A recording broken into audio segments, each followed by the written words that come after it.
साथियों, आज के वीडियो में हम जानेंगे कि टीएएफ यानी शिक्षक मूल्यांकन प्रपत्र ऑनलाइन कैसे भरें। तो इसके लिए आप सभी को अपनी जो पर्सनल आईडी है शाला दर्पण की, उससे लॉगिन होना होगा। लॉगिन होने के बाद में आपके सामने कुछ इस प्रकार का इंटरफेस खुलेगा।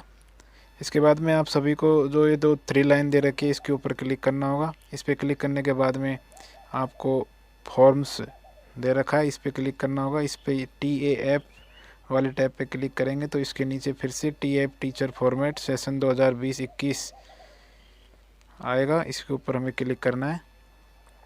इसके ऊपर क्लिक करने के बाद में हमारा जो शिक्षक मूल्यांकन प्रपत्र है 2021-22 का, वो इस प्रकार से हमारे सामने खुल जाएगा। तो इसके जो फर्स्ट पेज के ऊपर हमारी कुछ पर्सनल डिटेल दे रखी है, जो कि हमारे शाला दर्पण के प्रपत्र 10 से ली गई है। यदि इनमें कोई गलती हो तो आप शाला दर्पण आईडी से प्रपत्र 10 में करेक्शन कर सकते हो।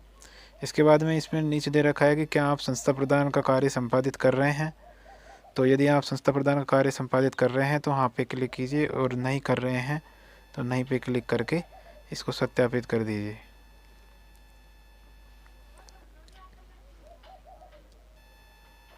सत्यापित करने के बाद में हमारे पास कुछ इस तरह का इंटरफेस खुलेगा, जो भाग 1, भाग 2, भाग 3, 4 है। जनवरी 2021 से जून 2021 यानी प्रथम छमाही का शिक्षक मूल्यांकन प्रपत्र हमें यहाँ पे भरना है। इसके बाद में हमारे सामने जो जिन कक्षाओं में हम जो विषय पढ़ाते हैं वो हमारे सामने शो होगी।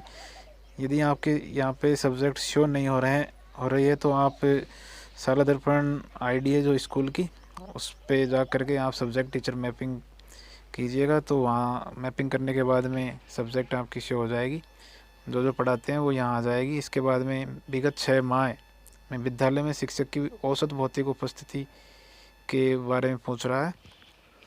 तो इसके लिए आपको पहले सेलेक्ट पे क्लिक करना होगा, फिर आपकी उपस्थिति कितनी है वो आपको सेलेक्ट करना होगा। मेरी यहाँ पे 81% से अधिक है तो मैं ये सिलेक्ट करता हूँ। इसके बाद में यह दे रखा है अन्य विभाग संस्था में प्रतिनियुक्ति या शैक्षिक गतिविधि पर रहे हैं, तो सिलेक्ट पे क्लिक करना होगा। और यदि आप प्रतिनियुक्ति पर रहे हैं तो हाँ पे क्लिक कीजिए, और नहीं है तो नहीं पे क्लिक कीजिए। इसके बाद में नीचे पूछ रहा है कि अन्य विभाग या संस्था में प्रतिनियुक्ति और शैक्षिक गतिविधि पर रहे हैं तो उन कार्य दिवसों की संख्या बताइए। तो हम इसमें प्रतिनियुक्ति पर नहीं रहे हैं तो मैं इसमें 0 भर देता हूँ। नीचे दे रखा है कि गैर शैक्षणिक कार्यों हेतु दिनों की संख्या, तो इसमें भी मैं 0 भर देता हूँ। ये भरने के बाद में हमारे पास 1.3 जो पॉइंट है वो दे रखा है, कृपया अपने कार्य का निष्पादन को नीचे दिए गए मापदंड के अनुसार 1 से 5 तक स्वयं रेटिंग दे। यानी इसमें आपको अपने कार्य की स्वयं को रेटिंग देनी है।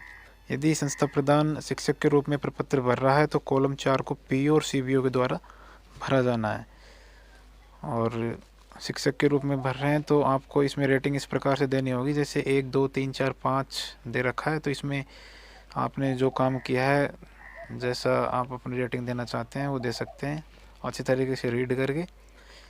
यदि आप अच्छी रेटिंग देना चाहते हैं तो 3 भरिए, और बहुत अच्छा है तो 4 भरिए, और उत्कृष्ट है तो आप 5 भरिए। जैसे तो साथियों, इस प्रकार से मैंने यहाँ पे अपने अनुसार 1 से 5 तक की जो रेटिंग है इन सभी को अच्छी तरीके से रीड करके रेटिंग दे दी है। तो आप भी अपने हिसाब से इनको रीड करना और रेटिंग दे देना। इसके बाद और कॉलम जो 4 है वो हमारे नियंत्रण अधिकारी पीओ या सीबीओ के द्वारा भरा जाएगा, तो इसमें हम कुछ भरेंगे नहीं।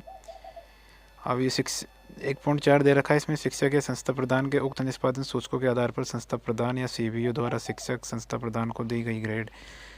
तो इनमें ये हमारा काम नहीं है, हमारे नियंत्रण अधिकारी पीओ या सीबीओ वो हमें रेटिंग देंगे। नीचे का 1.5 है, तो ये भी हमारी संस्था प्रदान का कार्य समग्र मूल्यांकन नियंत्रण अधिकारी संबंधित कॉलम में टिक करे, तो इसमें हम नहीं कर सकते। इसके बाद में हमें सेव और नेक्स्ट पर क्लिक करना है, लेकिन यहाँ पे आपको एक बात ध्यान रखनी है, नीचे आपके टीएएफ का फाइनल डाटा लॉक करे एक ऑप्शन हो रहा है, तो आपको इस ऑप्शन पे अभी क्लिक नहीं करना है, क्योंकि अभी हमारे भाग 3 और 4 बाकी है।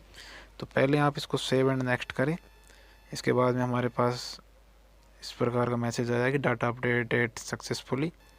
इसके बाद में हमारे पास दूसरा भाग खुल जाएगा, तो हमें उसको भरना है। इसमें दे रखा है कि 1.6 में शिक्षक द्वारा शिक्षण कार्य को बेहतर बनाने में महसूस की जाने वाली चुनौतियाँ। तो किन्हीं 3 बेहद कठिन चुनौतियों को घटते क्रम में वरीयता दे। वरीयता के अनुसार संबंधित बॉक्स में क्रम दे, और जैसे सबसे बड़ी चुनौती को 1, उससे छोटी को 2, और इसी प्रकार उससे छोटी को चुनौती को 3 घटते क्रम में वरीयता देनी है। यानी कि हमारे पास कुल टोटल 9 चुनौतियाँ दे रखी है, तो इनमें से हमें केवल सिर्फ 3 चुनौतियों का ही चयन करना है, और जो चुनौती हमें सबसे ज़्यादा महसूस होती है तो उसको हमें 1 नंबर देना है, और जो उससे कम है उसको 2 देना है, और जो सबसे कम छोटी चुनौती है उसको हमें 3 नंबर देना है। तो इस प्रकार से इनको अच्छी तरीके से रीड करके आप चुनौती को उनकी घटते क्रम की वरीयता के अनुसार इसमें फिल कर दे। मैं एक एक को दे देता हूँ। इस प्रकार इनमें से हमें 3 चुनौतियों को भरना है। इसके बाद में जो 1.7 जो दे रखा है पॉइंट, इसको देखना है। शिक्षक द्वारा जिन प्रशिक्षणों की आवश्यकता महसूस की गई है, किन्हीं 3 आवश्यकता वाले प्रशिक्षण को आवश्यकता के अनुसार संबंधित बॉक्स में घटते हुए क्रम में वरीयता दे। जैसे सर्वाधिक आवश्यकता वाले प्रशिक्षण को 1, उससे कम आवश्यकता वाले प्रशिक्षण को 2, और उससे कम आवश्यकता वाले प्रशिक्षण को 3 घटते क्रम में हमें वरीयता देनी है। यानी कि 1, 2, 3 सबसे ज़्यादा जिस प्रशिक्षण की हमें आवश्यकता है उसमें हमें 1 वरीयता देनी है, और सिर्फ 3 आवश्यकता वाले प्रशिक्षणों को ही हमें सेलेक्ट करना है, इसमें भी ज़्यादा नहीं करना। तो आप इन चुनौतियों को अच्छे से रीड करना और फिर देना। मैंने अपने हिसाब से इसमें 3 आवश्यकता वाले प्रशिक्षणों को रेटिंग दे दी है।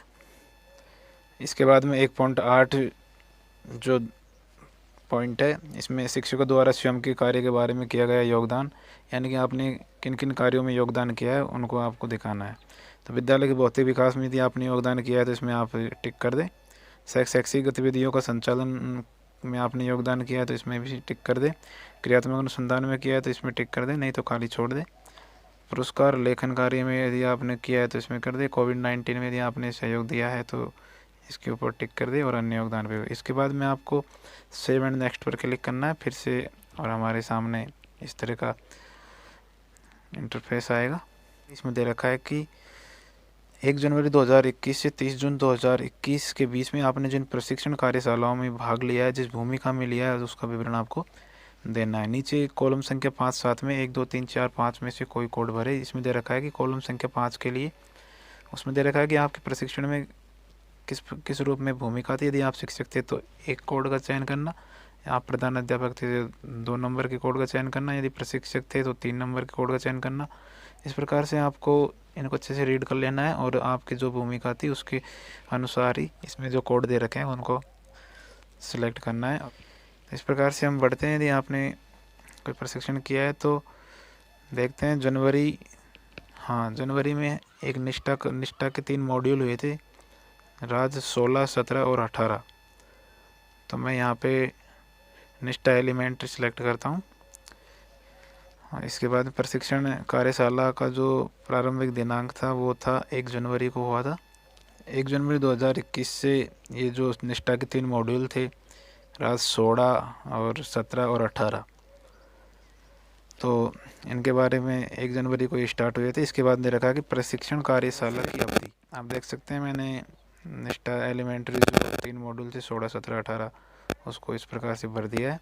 इसके बाद में मांग देते कि आपने कंप्यूटर प्रशिक्षण प्राप्त किया है, तो नहीं किया था मैंने, इसलिए मैंने नो सेलेक्ट किया। इसके बाद में कृपया पाठ्य पुस्तक प्रशिक्षण में विभागीय प्रशासन की कार्यशैली के संबंध में अपने कार्य निष्पादन को नीचे दिए गए मापदंडानुसार अपनी राय में 1 से 5 तक रेटिंग देनी है। जैसे औसत से कम है तो 1 देना है, औसत है तो 2 देना है, अच्छा है तो 3 देना है, 4 बहुत अच्छा और 5 उत्कृष्ट। इसमें रखा है तो मैं एक एक को रेटिंग दे देता हूँ। इस प्रकार से मैंने पाठ्यपुस्तक प्रशिक्षण और विभागीय प्रशासन की कार्यशैली के संबंध में अपनी रेटिंग सभी को दे दी है। इसके बाद मैं सेव पे क्लिक करता हूँ। सेव पे क्लिक करने के बाद डाटा अपडेट सक्सेसफुली का नोटिफिकेशन आ गया और ये सेव हो गया है। इस तरीके से आप अपना TF आराम से अपने मोबाइल में या लैपटॉप कंप्यूटर में भर सकते हैं।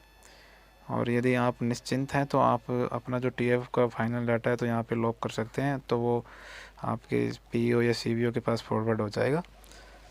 और यदि आपको अभी कोई परेशानी है, किसी चीज़ के बारे में कोई डाउट है, तो आप उसको सेव करके छोड़ सकते हैं, बाद में आप उसे लॉक कर सकते हैं। धन्यवाद दोस्तों। यदि आपको मेरा ये जो वीडियो है वो अच्छा लगा तो प्लीज़ लाइक कीजिए, शेयर कीजिए और सब्सक्राइब करना ना भूलें। यदि आप चैनल पर नए हों तो प्लीज़ चैनल को सब्सक्राइब कर लीजिए और बेल आइकन को ऑल पे क्लिक कर लीजिएगा। और वीडियो देखने के लिए आपका बहुत धन्यवाद। मिलते हैं नेक्स्ट वीडियो में। Thank you.